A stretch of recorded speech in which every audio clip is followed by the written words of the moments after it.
Hello, everyone. Thanks for listening to Wake Up, Look Up, a podcast where we connect events happening in real time to the gospel of Jesus Christ. I'm Zach Weihrauch.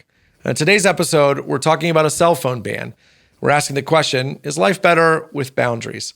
This is prompted by something that Norway did recently when they banned cell phone and tablet usage in schools in Norway. So students cannot use their cell phone or their tablet in the school for any reason. It's important to note here that a cell phone or technology ban is different than limitations. They didn't say you can only use it sometimes or for these purposes, no cell phones, no tablets at any time.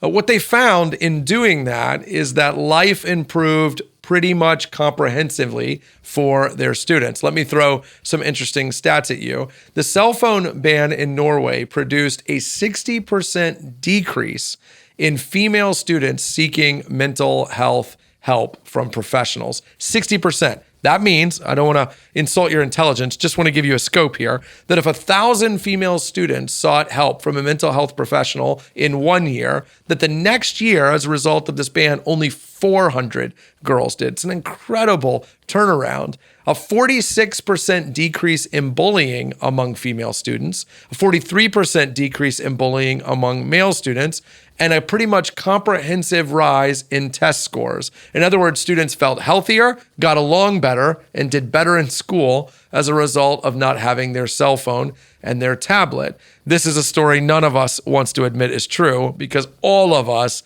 have a problem with technological use. But there it is in black and white. We're better when we set boundaries for ourselves, especially in the arena of technology. So what do we do with a story like this? I think a couple of things. First, can we all just admit we have a problem? Have you ever looked, if you have an iPhone, at your screen time usage for a day? If you don't know how to do that, you just go to settings and screen time. It'll bring up a graph of how often you've looked at your phone that day. I bet it will blow you away how much collective time you spend on your phone. It's one thing to say that. I wish I wasn't on my phone as much. I need to do better.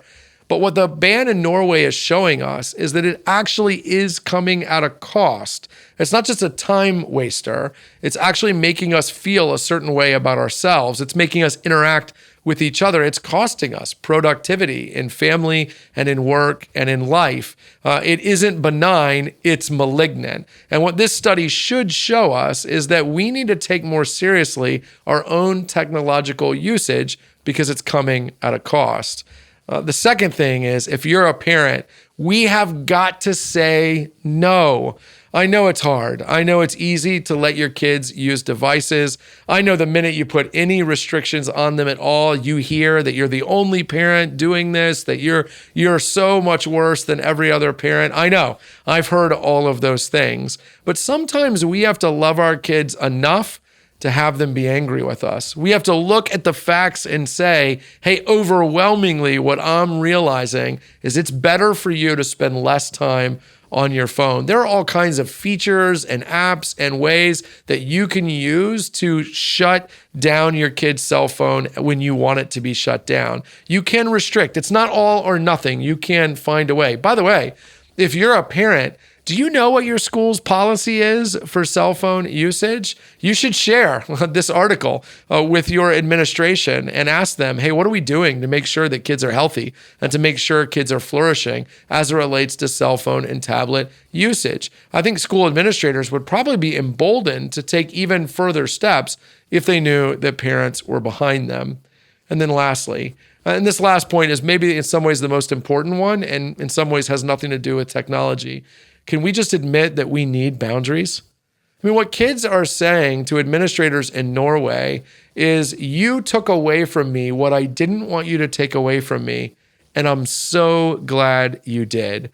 Now, they're not maybe saying that out loud. Kids aren't often aware enough to say, hey, I feel healthier since you took my cell phone. But they're saying it by not going to see the counselor, by not picking on each other, and by not bombing their tests at school. They are essentially saying, you did for me what I needed you to do for me as an adult, you set boundaries.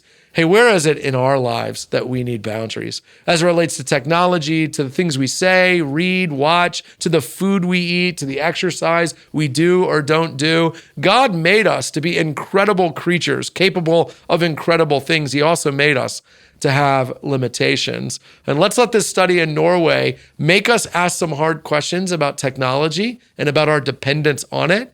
But let's also make sure it reinforces for us that boundaries are good, especially when they come from a God who loves us. Hey, thanks for watching this episode of Wake Up, Look Up.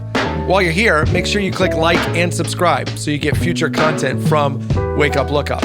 And hey, leave a comment below letting us know what you thought or interacting in some way with what you just watched. I'd love a chance to talk with you more in the comment section. And also, while you're here, check out all the other content CCC puts out, including the videos that are around me right now.